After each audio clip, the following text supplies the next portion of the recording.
జీవితాంతం ఒక పరుగు పందెంలో ఉన్నట్లు ఊహించుకుందాం. ఉదయం అలారం మోగగానే హడావిడిగా నిద్రలేవడం, ఆ ట్రాఫిక్లో పడి. అవును. ఆ కిక్కిరిసిన ట్రాఫిక్తో యుద్ధం చేస్తూ ఆఫీస్కు చేరుకోవడం. ఎగ్జాక్ట్లీ. రోజంతా ఎవ్వరికో జవాబ్దారీగా ఉంటూ అలిసిపోవడం. మళ్ళీ మరుసటి రోజు అదే చక్రం. మనం గమనిస్తే ఎప్పుడూ ఏదో సాధించాలని, ఒక మంచి ఉద్యోగం సంపాదించాలని, బ్యాంకు బ్యాలెన్స్ పెంచుకోవాలని చాలామంది నిరంతరం శ్రమిస్తూనే ఉంటారు. నిజమే. ఒక స్థాయికి చేరుకోవాలని, సొసైటీలో ఒక గుర్తింపు తెచ్చుకోవాలని అహర్నిశలు కష్టపడతారు. కాని ఇక్కడ ఆశ్చర్యకరమైన విషయమేమిటంటే, ఈ లక్ష్యాలన్నీ సాధించిన తరువాత కూడా ఆ ఆశించిన ప్రశాంతత చాలామందికి దొరకదు. రైట్. గమ్యం చేరుకున్నాక కూడా ఒక రకమైన తెలియని వెలితి. అవును. ఏదో కోల్పోయామనే ఒక శూన్యత మిగిలిపోతుంది కదా. ఈరోజు మనం చేయబోయే ఈ లోతైన విశ్లేషణ సరిగ్గా ఈ ప్రశ్నల చుట్టూనే తిరుగుతుంది. సమాజంలో చాలామంది జీవితాల్లో ఆ తర్వాత ఏమిటి అనే ప్రశ్న ఎప్పుడూ ఒక అపరిష్కృత సమస్యగానే మిగిలిపోతుంది. మంచి ఉద్యోగం, ఇల్లు, కారు కొన్నాక కూడా ఆ అదృశ్యమైన ఆనందం కోసం వెతుకులాట కొనసాగుతూనే ఉంటుంది. కరెక్ట్. విజయం సాధించినా కూడా ఆనందం ఎందుకు దూరంగా ఉండిపోతుందనేది నిజంగా ఆలోచించాల్సిన విషయం. మనం చిన్నప్పటి నుండి వింటూ వచ్చిన ఆ కష్టపడితే అంతా సవ్యంగా ఉంటుంది అనే సూత్రంలో ఎక్కడో లోపముందన్నమాట. ఏంటంటే, అందుకే ఈరోజు మన లోతైన విశ్లేషణకు మూలంగా ఎరిక్ జార్గెన్సన్ రాసిన ది ఆల్మనాక్ ఆఫ్ నావెల్ రవికాంత్ అనే పుస్తకాన్ని తీసుకున్నాం. వావ్! ఇది చాలా అద్భుతమైన పుస్తకం. అవును. ఈ పుస్తకం కేవలం డబ్బు ఎలా సంపాదించాలి లేదా వృత్తిలో విజయం ఎలా సాధించాలి అనే దారిని మాత్రమే చూపించదు. అసలు సంపద అంటే ఏమిటి, సంతోషం అంటే ఏమిటి, జీవితాన్ని మనం చూసే కోణాన్ని పూర్తిగా ఎలా మార్చుకోవచ్చు అనే విషయాలను చాలా లోతుగా వివరిస్తుంది. నావెల్ రవికాంత్ తత్వశాస్త్రం ప్రకారం చూస్తే జీవితంలో మన అంతిమ లక్ష్యం డబ్బు సంపాదించడం కానే కాదు. రైట్. ఆయన దృష్టిలో అసలైన లక్ష్యం స్వేచ్ఛ, అంటే ఫ్రీడమ్. ఈ స్వేచ్ఛ అనే పదాన్ని మనం చాలా లోతుగా అర్థం చేసుకోవాలి. స్వేచ్ఛ అంటే కేవలం జైల్లో లేకుండా బయట తిరగడం కాదు, మనకు నచ్చిన పని చేయడం, మనకు నచ్చిన వ్యక్తులతో సమయం గడపడం. ఎగ్జాక్ట్లీ. ఉదయం నిద్రలేవగానే ఈరోజు ఫలానా పని చెయ్యాలని ఒత్తిడి లేకుండా ఉండటం. అవును. ఒకవేళ ఏ పని చేయకుండా కేవలం పుస్తకం చదువుకుంటూ కూర్చోవాలి అనిపిస్తే అలా కూర్చునే స్వేచ్ఛ ఉండటం కదా. అదే. ఆర్థికపరమైన, మానసికపరమైన స్వేచ్ఛను సాధించడమే అంతిమ లక్ష్యంగా ఉండాలని నావల్ రవికాంత్ విశ్లేషిస్తారు. సరే, దీన్ని కొంచెం విడమర్చి చూద్దాం. అంతిమ లక్ష్యం స్వేచ్ఛ అయినప్పుడు మరి డబ్బు పాత్ర ఏమిది? అది ఒక సాధనం మాత్రమే. అదే కదా. డబ్బు అనేది ఆ స్వేచ్ఛను సాధించడానికి మనం ఉపయోగించే ఒక సాధనం. కాని చాలామంది ఆ సాధనాన్నే అంతిమ గమ్యంగా భావిస్తుంటారు. అవును. ఎక్కువ గంటలు కష్టపడితే ఎక్కువ డబ్బొస్తుంది, తద్వారా స్వేచ్ఛ దొరుకుతుందని నమ్ముతారు. కాని ఆ పాత ఆలోచనా విధానాన్ని నావెల్ తీవ్రంగా సవాలు చేశారు. కేవలం కష్టపడి పనిచేయడం వల్ల మాత్రమే ఎవరూ సంపన్నులు కాలేరు అనేది ఆయన ప్రధాన వాదన. దీని కారణమేంటంటే, డబ్బుకు, సంపదకు మధ్య ఉన్న వ్యత్యాసాన్ని సరిగ్గా అర్థం చేసుకోకపోవడమే. ఎలాగంటే, మనం మన సమయాన్ని ఇచ్చి డబ్బు సంపాదిస్తుంటే, అంటే ట్రేడింగ్ టైమ్ ఫర్ మనీ అనే విధానంలో ఉంటే మన ఆదాయం ఎప్పటికీ పరిమితంగానే ఉంటుంది. అవును. ఒక డాక్టర్, లాయర్ లేదా సాఫ్ట్వేర్ ఉద్యోగి గంటకు ₹1000 సంపాదించవచ్చు, కానీ వారు రోజులో కేవలం కొన్ని గంటలు మాత్రమే పనిచేయగలరు కదా. రోజుకి 24 గంటలు మాత్రమే ఉంటాయి. రైట్. వారు పనిచేయడం ఆపేస్తే ఆదాయం కూడా ఆగిపోతుంది. కాని సంపద అంటే వెల్త్ అంటే మనం నిరంతరం పనిచేయడం కాదు. అంటే మనం నిద్రపోతున్నప్పుడు కూడా. ఎగ్జాక్ట్లీ. మనం నిద్రపోతున్నప్పుడు కూడా మనకోసం పనిచేసే ఒక వ్యవస్థను నిర్మించడం. దీనికోసం మనం ఒక చక్కటి పోలికను చెప్పుకుందాం. రోజూ కూలీకి వెళ్లే వ్యక్తి పరిస్థితి ఒక నది నుండి బకెట్లతో నీళ్లు మోసుకురావడం లాంటిది. కరెక్ట్. ఎన్ని బకెట్లు మోస్తే అంత నీరు వస్తోంది. బకెట్ మోయడం ఆపేస్తే నీరు రావడం ఆగిపోతోంది. ఒకరోజు ఆరోగ్యం బాగకపోయినా లేదా కాస్త విశ్రాంతి కావాలనుకున్నా ఇంట్లో చుక్క నీరు ఉండదు. నిజమే. అదే సంపదను సృష్టించడమంటే ఒకసారి చాలా కష్టపడి నది నుండి మన ఇంటికి ఒక పైప్లైన్ నిర్మించడం లాంటిది. వావ్! ఇది చాలా మంచి అనాలజీ. అవును. ఈ పైప్లైన్ నిర్మించడానికి చాలా నెలలు లేదా సంవత్సరాల సమయం పట్టొచ్చు, అంతులేని శ్రమ పట్టొచ్చు. కాని ఒక్కసారి అది పూర్తయ్యాక మనం నిద్రపోతున్నా సరే విహారయాత్రలో ఉందా సరే. ఎగ్జాక్ట్లీ. కుళాయి తిప్పితే నీళ్లు వస్తూనే ఉంటాయి. కానీ ఏంటంటే ఆ పైప్లైన్ నిర్మించే ప్రక్రియలోనే చాలామంది వెనకడుగు వేస్తారు. ఎందుకు? ఎందుకంటే ఒక చేత్తో రోజువారీ అవసరాల కోసం బకెట్లు మోస్తూనే మరో చేత్తో ఆ పైప్లైన్ను నిర్మించాల్సి ఉంటుంది. దానికి చాలా ఓపిక కావాలి. అవును, చాలా కష్టమది. ఆ పైప్లైన్ ఒక వ్యాపారం కావచ్చు, ఒక సాఫ్ట్వేర్ కోడ్ కావచ్చు, మనం రాసిన ఒక పుస్తకం కావచ్చు, లేదా ఒక యూట్యూబ్ ఛానల్ కూడా కావచ్చు. మనం సృష్టించే ఈ వ్యవస్థలు నిరంతరం పనిచేస్తూనే ఉంటాయి. కాలానికి, ఆదాయానికి మధ్య ఉన్న సంబంధాన్ని మనం తెంచేయగలిగినప్పుడే నిజమైన సంపద సాధ్యమవుతుంది. రైట్. ఇక్కడే అసలు ఆసక్తికరమైన విషయం మొదలవుతుంది. ఆ పైప్లైన్ లేదా మనకోసం పనిచేసే వ్యవస్థను నిర్మించాలంటే మనకొక బలమైన ఆయుధం కావాలి కదా. అవును. అందరిలాగా బకెట్లు మోయకుండా కొత్తగా పైప్లైన్ వెయ్యాలంటే మన దగ్గర ఒక అస్త్రం ఉండాలి. నావల్ దాన్ని విశిష్ట జ్ఞానం అంటే స్పెసిఫిక్ నాలెడ్జ్ మరియు లెవరేజ్ అంటారు. అందరూ చేసే పనులనే చెయ్యకుండా మనకు మాత్రమే సాధ్యమయ్యే, మనకు ఆటలాగా అనిపించి ఇతరులకు కష్టమైన పనిలా అనిపించే రంగాన్ని ఎంచుకోవాలి అని ఈ పుస్తకం చెబుతుంది. ఇక్కడ విశిష్ట జ్ఞానమంటే పాఠశాలల్లో లేదా కళాశాలల్లో నేర్పించేది కాదు సుమా. రైట్. ఎందుకంటే ఒక ఉపాధ్యాయుడు అందరికీ నేర్పించగలిగే విద్యను ఎవరైనా నేర్చుకోగలరు. అలాంటి జ్ఞానమున్నవారిని రేపు మరెవరితోనైనా సులభంగా రీప్లేస్ చేయవచ్చు. అవును. కాని విశిష్ట జ్ఞానమనేది మన వ్యక్తిత్వంలో, మన అనుభవాల్లో, మన సహజమైన ఆసక్తుల్లో ఇమిడి ఉంటుంది. ఉదాహరణకు, కొందరికి చిన్నప్పటి నుండి మనుషులతో మాట్లాడటం, వారి మనస్తత్వాన్ని అర్థం చేసుకోవడం చాలా సులభంగా అనిపిస్తుంది. అది వారికి ఆటలా ఉంటుంది. ఎగ్జాక్ట్లీ. దాని వారు సేల్స్, నెగోషియేషన్ లేదా సైకాలజీలో ఒక విశిష్ట జ్ఞానంగా మార్చుకోవచ్చు. కానీ ఇక్కడ నాకొక చిన్న సందేశం కలుగుతోంది. సమాజంలో ఎప్పుడూ ఏదో ఒక ట్రెండ్ నడుస్తుంటుంది కదా. ఒకప్పుడు సాఫ్ట్వేర్, ఆ తర్వాత డేటా సైన్స్, ఇప్పుడు ఆర్టిఫిషియల్ ఇంటెలిజెన్స్. భవిష్యత్తు కోసం డిమాండున్న కోర్సుల వైపు, ఉద్యోగాల వైపు వెళ్లడమే సురక్షితమని చాలామందనుకుంటారు. అవును, సాధారణంగా జరిగేది అదే. కాని నావల్ మాత్రం మనకు ఆకలాగా అనిపించేదాన్ని ఎంచుకోమంటున్నారు.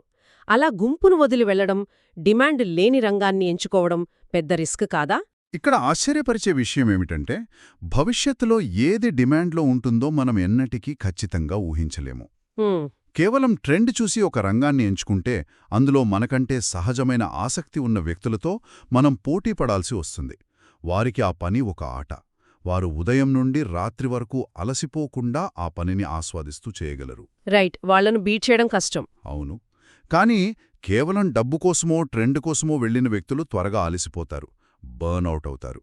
అందుకే సహజమైన ఆసక్తి ఉన్న రంగంలో పట్టు సాధిస్తే సమాజం దానంతట అదే ఆ నైపుణ్యానికి తగిన మార్కెట్ను సృష్టిస్తుంది. ఆ విశిష్ట జ్ఞానాన్ని గుర్తించిన తర్వాత దాన్ని విస్తరించడానికి లెవరేజ్ అవసరమవుతుంది కదా. అంటే శ్రమను గుణించే విధానం. నావెల్ 3 రకాల లెవరేజ్ గురించి ప్రస్తావించారు కదా. అవును. మొదటిది శ్రమ అంటే లేబర్, ఇతరులతో పనిచేయించుకోవడం. రెండవది పెట్టుబడి అంటే క్యాపిటల్, డబ్బుతో డబ్బును సృష్టించడం. రైట్. ఇక మూడవది అదనపు ఖర్చులేని ఉత్పత్తులు అంటే zero marginal cost products. Wow, ఇది చాలా ఇంట్రెస్టింగ్. చరిత్రను గమనిస్తే 100 సంవత్సరాలుగా మనుషులు మొదటి 2 రకాల లెవరేజ్ కోసమే పోరాడారు. 10 మంది పనివాళ్లను పెట్టుకుని వ్యాపారం చేయడం, లేదా ₹1,00,000 పెట్టుబడి పెట్టి 2 లక్షలు చేయడం. కానీ ఈ మూడవ రకమైన లెవరేజ్ ఆధునిక యుగానికి మాత్రమే సొంతం. ఒక సాఫ్ట్వేర్ కోడ్ రాయడం, ఒక పుస్తకం రాయడం, లేదా ఒక మీడియా కంటెంట్ సృష్టించడం దీని కిందకొస్తాయి. రైట్. ఒక్కసారి దాన్ని సృష్టించడానికి శ్రమపడితే చాలు. ఆ తర్వాత దాన్ని 10 మంది ఉపయోగించినా లేదా 1,00,00,000 మంది ఉపయోగించినా తయారీకి అదనంగా ₹1 కూడా ఖర్చు కాదు. ఎవరి అనుమతి లేకుండానే దీన్ని సృష్టించవచ్చు. ఇది వినడానికి చాలా అద్భుతంగా ఉంది. కానీ ప్రాక్టికల్గా చూస్తే ఇంకొక సందేహం వస్తుంది. ఏంటది? అందరూ కోడింగ్ నేర్చుకోలేరు, అందరూ సాఫ్ట్వేర్ యాప్స్ తయారు చెయ్యలేరు, లేదా యూట్యూబ్ ఛానల్స్ పెట్టలేరు కదా. అవును. ప్రతిరోజూ ఉదయం 9 నుండి 5 వరకు ఒక ఆఫీస్లో అకౌంటెంట్గానో, బ్యాంక్లో క్లర్క్గానో, లేదా ఒక సూపర్ మార్కెట్లో మేనేజర్గానో పనిచేసే సాధారణ వ్యక్తులకు ఈ 3వ రకమైన లెవరేజ్ ఎలా ఉపయోగపడుతుంది? రైట్. ఈ సిద్ధాంతం కేవలం టెక్నాలజీ రంగంలో ఉన్నవారికి మాత్రమేనా? లేదు, అది కేవలం ఒక అపోహ మాత్రమే. విశిష్ట జ్ఞానం మరియు లెవరేజ్ అనేవి ప్రతి రంగంలోనూ అన్వయించుకోవచ్చు. ఎలా? ఒక సాధారణ ఉద్యోగి తన రోజువారీ పనులను వేగవంతం చేసే ఒక కొత్త ఎక్సెల్ ఫార్ములాను కనుక్కున్నాడనుకుందాం. వారం రోజులు పట్టే పనిని ఆ ఫార్ములాతో ఒక గంటలో పూర్తి చేయగలిగితే అక్కడ అతను తన శ్రమకు లెవరేజ్ సృష్టించుకున్నట్లే. వావ్!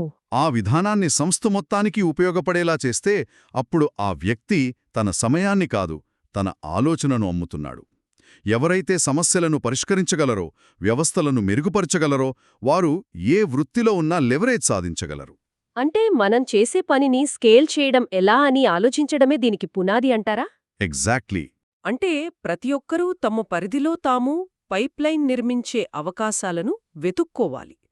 సరే, మనం లెవరేజ్ అనే ఒక అత్యంత వేగంగా వెళ్లే కారును సంపాదించామనుకుందాం. కారు ఎంత వేగంగా వెళ్తున్నామన్నది ఎంత ముఖ్యమో, ఏ దారిలో వెళ్తున్నామన్నది కూడా అంతే ముఖ్యం కదా. దారి తప్పితే ఆ వేగమే మన పాలిట శాపంగా మారుతుంది. 100% నిజం. ఇక్కడే విచక్షణ లేదా సరియైన తీర్పు అంటే జడ్జ్మెంట్ అనే ఇంజిన్ గురించి మనం మాట్లాడుకోవాలి. అవును. సమాచారం విపరీతంగా పెరిగిపోయిన ఈ రోజుల్లో ఒకరికి ఎన్ని విషయాలు తెలుసు అన్నది ముఖ్యం కానే కాదు. ఆ సమాచారాన్ని విశ్లేషించి మనం ఎంత అద్భుతంగా, ఎంత స్పష్టంగా ఆలోచించగలం అన్నదే ముఖ్యం. ముఖ్యంగా మన దగ్గర లెవరేజ్ ఉన్నప్పుడు మనం తీసుకునే నిర్ణయాల ప్రభావం 100 రెట్లు పెరుగుతుంది. రైట్. ఒక సాధారణ వ్యక్తి తప్పు నిర్ణయం తీసుకుంటే ఒకరోజు శ్రమ వృధా అవుతుంది. అదే వేలాది మంది ఉద్యోగులున్న సంస్థకు సీఈఓ తప్పు నిర్ణయం తీసుకుంటే కోట్లాది రూపాయల నష్టమొస్తుంది. అందుకే శ్రమ కంటే సరియైన తీర్పుకే ఎక్కువ విలువుంటుంది. అయితే ఈ సరైన తీర్పు లేదా విచక్షణ అనేది ఎక్కడికక్కడ దొరికే వస్తువు కాదు కదా. అవును. దీన్ని పెంచుకోవడానికి పుస్తకాలు చదవడం చాలా అవసరమని నావెల్ చెబుతారు. కాని ఆయన పుస్తకాలు చదివే విధానం కాస్త భిన్నంగా ఉంటుంది కదా. రైట్. మనం కేవలం గొప్పగా కనిపించాలనో లేదా సమాజంలో ఎవరైనా ఒక పుస్తకం చదివితే మనం కూడా చదవాలనో ఏదో ఒకటి చదవకూడదు. మనకు నిజంగా ఆసక్తి ఉన్నా మనలో కుతూహలాన్ని పెంచే విషయాలను చదవాలి. అవును. ఒక వ్యక్తికి సైన్స్ ఫిక్షన్ ఇష్టమైతే దాన్నే చదవాలి.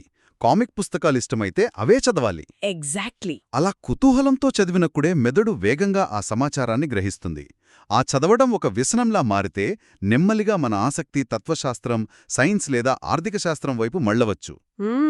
బలవంతంగా చదివే 100 పుస్తకాల కంటే ఇష్టపడి చదివే 10 పుస్తకాలు మన ఆలోచనా విధానాన్ని పూర్తిగా మార్చేస్తాయి. విభిన్నమైన అంశాలను అర్థం చేసుకున్నప్పుడే మన నిర్ణయాలు మెరుగవుతాయి. ఈ విచక్షణ, సరైన ఆలోచన విధానం అనేది మెరుగైన నిర్ణయాలకు ఎలా దారి తీస్తుందో ఆలోచిస్తే ఆర్థిక పరిభాషలో చెప్పాలంటే ఇది ఒక రకమైన చక్రవడ్డీ లాంటిదే. కాంపౌండింగ్. కరెక్ట్. మనం పెట్టుబడి పెడితే డబ్బు ఎలాగైతే కాంపౌండ్ అవుతుందో, మనం సంపాదించిన జ్ఞానం, మనం తీసుకునే నిర్ణయాలు, మన పేరు ప్రఖ్యాతులు అన్నీ కాలక్రమంలో కాంపౌండ్ అవుతాయి. దీన్ని మనం విస్తృత కోణంలో చూస్తే ఒక మనిషి జీవితంలో చూసే అతిపెద్ద విజయాలన్నీ ఈ కాంపౌండింగ్ వల్లే వస్తాయి. అవును. అది వ్యాపారం కావచ్చు, పెట్టుబడులు కావచ్చు, లేదా మానవ సంబంధాలు కావచ్చు. మనం ఒకరితో 10 సంవత్సరాలుగా నమ్మకంగా ఉంటే ఆ బంధం ఒక అద్భుతమైన స్థాయికి కాంపౌండ్ అవుతుంది. నిజమే. మనం రోజువారీ తీసుకునే చిన్న చిన్న సరైన నిర్ణయాలు కొన్ని సంవత్సరాల తర్వాత ఊహించని పెద్ద ఫలితాలనిస్తాయి. అందుకే ఏ దిశలో వెళ్తున్నామనేది మన విచక్షణ ద్వారా నిర్ధారించుకోవడం అత్యంత ముఖ్యం. రైట్. ఇప్పుడు మనం సంపదను ఎలా సృష్టించాలో తెలుసుకున్నాం. విశిష్ట జ్ఞానంతో లెవరేజ్ ఎలా వాడాలో చూశాం. సరైన నిర్ణయాలు తీసుకోవడం గురించి నేర్చుకున్నాం. కాని వాస్తవ ప్రపంచంలో ఇవన్నీ సాధించినవారు, అంటే కోట్ల రూపాయల సంపద, పేరు ప్రఖ్యాతులు ఉన్నవాళ్లు చాలామందే ఉన్నారు. అవును, చూస్తుంటాం కదా. అయినా కూడా వారిలో అత్యధిక శాతం మంది ఎందుకు అసంతృప్తిగా, తీవ్రమైన ఒత్తిడితో కనిపిస్తారో ఇక్కడే నావెల్ తత్వశాస్త్రంలో అత్యంత లోతైన భాగం వస్తుందనుకుంటా. అదే సంతోషం మరియు కోరిక. ఎగ్జాక్ట్లీ. సంతోషాన్ని మనం అర్థం చేసుకునే విధానంలోనే ఒక లోపం ఉంది. చాలామంది సంతోషాన్ని భవిష్యత్తులో సాధించే ఒక గమ్యంగా భావిస్తారు. నాకు ఆ ప్రమోషన్ వస్తే నేను సంతోషంగా ఉంటాను, లేదా నేనొక సొంతిల్లు కొనుక్కుంటే ఇక జీవితంలో ఏ వెలితి ఉండదు అని మనమే ఒక షరతు పెట్టుకుంటాం. అవును, ఇది చాలా కామన్. కానీ అదొక భ్రమ మాత్రమే. ఆ ప్రమోషన్ వచ్చిన వారం రోజులకే మనసు మరో కొత్త లక్ష్యాన్ని వెతుక్కుంటుంది. అంటే వర్తమానంలో మనం ఎప్పుడూ అసంతృప్తిగానే ఉండిపోతాం. వావ్! అంటే సంతోషమనేది మనం ఎక్కడో వెతికితే దొరికేది కాదు. అది వర్తమానంలో మనం ఎంచుకునే ఒక మార్గం. ఇంకా చెప్పాలంటే సంతోషమనేది ఒక నైపుణ్యం. కరెక్ట్, స్కిల్ అంటారు. మనం జిమ్కు వెళ్లి బరువులెత్తి కండరాలు పెంచుకున్నట్లే సంతోషంగా ఉండటమనేది కూడా మనం రోజూ మనస్తో సాధన చెయ్యాల్సిన ఒక నైపుణ్యం. మన మనసుకు శిక్షణ ఇవ్వడం ద్వారా మాత్రమే ప్రస్తుత క్షణంలో జీవించడం సాధ్యమవుతుంది. ఇక్కడే మనం కోరికల గురించి మాట్లాడుకోవాలి. నావల్ పుస్తకంలో ఒక వాక్యం ఉంటుంది. అది చదివినప్పుడు ఆలోచనా విధానం పూర్తిగా మారుతుంది. ఏంటది? ప్రతి కోరిక అది తీరేంతవరకు దుఃఖంగా ఉంటానికి మనతో మనం చేసుకునే ఒక ఒప్పందం లాంటిది. అబ్బా, వాట్ ఏ కోట్! అవును. మనం ఒక వస్తువును లేదా ఒక హోదాను బలంగా కోరుకునే క్షణం నుండి అది దక్కే వరకు మన మనసులో ఒక రకమైన అశాంతి ఏర్పడుతుంది. అంటే మనం ఉద్దేశపూర్వకంగానే ఆ అశాంతిని ఆహ్వానిస్తున్నామన్నమాట. అంటే దీని అర్థమేంటి? ఇది ఒక చిన్న పోలికతో చూద్దాం. మనం కోరికలను పెంచుకుంటూ పోవడమనేది జిమ్లో ట్రెడ్మిల్ మీద పరిగెత్తటం లాంటిది కదా. రైట్. ట్రెడ్మిల్ మీద మనం ఎంత వేగంగా పరిగెత్తినా, గంటల తరబడి చెమట చిందించినా ఆఖరికి మనం ఎక్కడున్నామో అక్కడే ఉంటాం, ముందుకు కదలం. మానవ సహజ నైజం కూడా అంతే. అవును. ఒక కోరిక తీరగానే మెదడు వెంటనే మరో కోరికను సృష్టిస్తుంది. అలా అని మనం కోరికలను పూర్తిగా వదిలేసి ఆశలను చంపుకుని సన్యాసుల్లా అడవులకు వెళ్ళిపోవాలని దీని అర్థం కాదు. కాదు. కోరికలు ఉండాలి, కానీ వాటి పట్ల ఒక స్పృహ ఉండాలి. అనవసరమైన ప్రతిదానికి ఆకర్షితులు కాకుండా నిజంగా మనకు అత్యంత అవసరమైన 1-2 లక్ష్యాలను మాత్రమే ఎంచుకుని మిగతా ప్రపంచం ఏమైపోయినా పట్టించుకోకూడదు. 10 కోరికలను తలపై పెట్టుకుని మోయడం కంటే 9ని వదిలేసి ఒకే ఒక్క ముఖ్యమైన కోరిక కోసం పనిచేయడం ఎంతో ప్రశాంతతనిస్తుంది. కాని ఈ రోజుల్లో అలా ప్రశాంతంగా ఉండటం సాధ్యమేనా? ప్రతిరోజూ మనం స్మార్ట్ఫోన్ తెరవగానే సోషల్ మీడియాలో వేలాది మంది జీవితాలను చూస్తున్నాం. అవును, అది పెద్ద సమస్య. ఒకరు కొత్త ఇల్లు కొంటారు, మరొకరు విదేశీ పర్యటనకు వెళ్తారు. మనకు తెలియకుండానే వారి విజయాలతో మన జీవితాన్ని పోల్చుకోవటం మొదలుపెడతాం. ఈ నిరంతర పోలిక ఉన్న ప్రపంచంలో ప్రశాంతతను ఎలా కాపాడుకోవాలి? ఇది ఒక ముఖ్యమైన ప్రశ్నను లేవనెత్తుతుంది. జీవితమనేది ఒక మల్టీప్లేయర్ గేమ్ అని మనం అనుకోవటం వల్లే ఈ పోలిక వస్తుంది. ఎవరు ముందున్నారు, ఎవరు వెనకపడ్డారు అని ఇతరులతో పోటీ పడుతుంటాం. కాని నిజానికి జీవితమనేది ఒక సింగిల్ ప్లేయర్ గేమ్. రైట్. మనం పుట్టేటప్పుడు ఒంటరిగానే వస్తాం, వెళ్లేటప్పుడు మన అనుభవాలను మాత్రమే తీసుకుని వెళ్తాం. ప్రశాంతత అనేది మనకు అన్నీ ఉండటం వల్ల రాదు, మనకు తక్కువ అవసరాలు ఉండటం వల్ల వస్తుంది. వావ్! తక్కువ అవసరాలు ఉండటం వల్ల. అవును. ఎవరి అవసరాలైతే తక్కువగా ఉంటాయో వారే ప్రపంచంలో అత్యంత ప్రశాంతమైన, స్వేచ్ఛయుతమైన వ్యక్తులు. ఈ పుస్తకం లోపలికి వెళ్లే కొద్దీ మనకు స్పష్టంగా అర్థమయ్యేదేమిటంటే ఇది కేవలం డబ్బు గురించో, బిజినెస్ గురించో రాసిన పుస్తకం కాదు. ఇది అంతిమంగా మనల్ని మనం అర్థం చేసుకోవటం గురించి. బాహ్య ప్రపంచంలో మనం ఎంత పెద్ద సామ్రాజ్యాన్ని నిర్మించినా అంతర్గతంగా మనలోని భయాన్ని, అహంకారాన్ని, ఇతరులతో పోల్చుకునే గుణాన్ని తగ్గించుకోకపోతే ఆ విజయానికి అర్థం లేదు. నిజమే. అనవసరమైన వ్యాపకాలను తొలగించి జీవితాన్ని అత్యంత సరళంగా మార్చుకోవడమే అసలైన విజయం. నావల్ తత్వశాస్త్రం వినడానికి చాలా సరళంగా అనిపిస్తుంది, కాని ఆచరించడానికి చాలా కష్టం. ఎందుకంటే మనం చిన్నప్పటి నుండి వింటూ వచ్చిన విషయాలకు ఇది పూర్తి విరుద్ధంగా ఉంటుంది కదా. గుంపులో అందరూ వెళ్లే దారిలో కాకుండా మనకంటూ ఒక కొత్త దారిలో నడవాలనేది ప్రోత్సహిస్తుంది. రైట్. కాలంతో సంబంధం లేకుండా డబ్బు సంపాదించటం, అవసరాలతో సంబంధం లేకుండా సంతోషంగా ఉండటం అని 2 అద్భుతమైన కళలను ఇది నేర్పుతుంది. సో ఈ మొత్తం విశ్లేషణను ఒకసారి సారాంశంగా చూద్దాం. ది ఆల్మనాక్ ఆఫ్ నావల్ రవికాంత్ మనకు అందించే ముఖ్యమైన టేకవేస్ ఏమిటి? మొదటిది ఏంటంటే సమయాన్నిచ్చి డబ్బు సంపాదించే పరుగును ఆపి రోజులో 24 గంటలు పనిచేసే సంపద లేదా పైప్లైన్ను నిర్మించడంపై దృష్టి పెట్టాలి. అవును.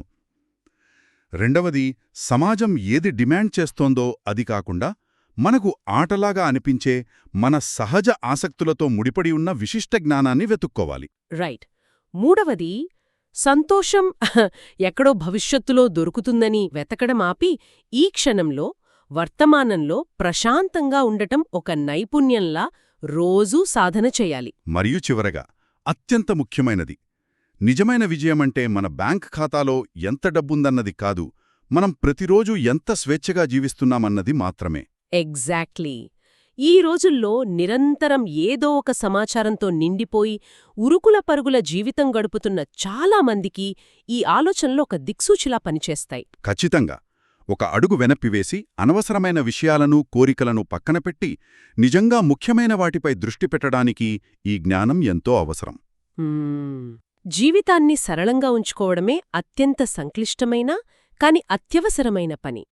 ఈ ప్రయాణంలో మనల్ని మనం అర్థం చేసుకోవడమే అతి పెద్ద విజయం. మనం ఇంతకుముందు మాట్లాడుకున్న ఆ అత్యంత బలమైన వాక్యాన్ని మళ్లీ గుర్తుచేసుకుందాం. ప్రతి కోరిక అనేది అది తీరేంత వరకు దుఃఖించడానికి మనతో మనం చేసుకునే ఒక ఒప్పందమే. చాలా డీప్ థాట్ ఇది. అవును. అయితే చివరగా ఒక ప్రశ్న. ఒకసారి మనసును నిలకడగా ఉంచుకుని ఆలోచిద్దాం. ఈరోజు ఈ క్షణంలో కేవలం మన అంతర్గత ప్రశాంతత కోసం మనం రద్దు చేసుకోగలిగే ఆ ఒక కోరిక లేదా ఆ ఒక ఒప్పందం ఏమిటి? ఈ ప్రశ్నను మన మనసుల్లో ఆలోచించుకుందాం. మరో లోతైన విశ్లేషణతో మళ్లీ కలుద్దాం.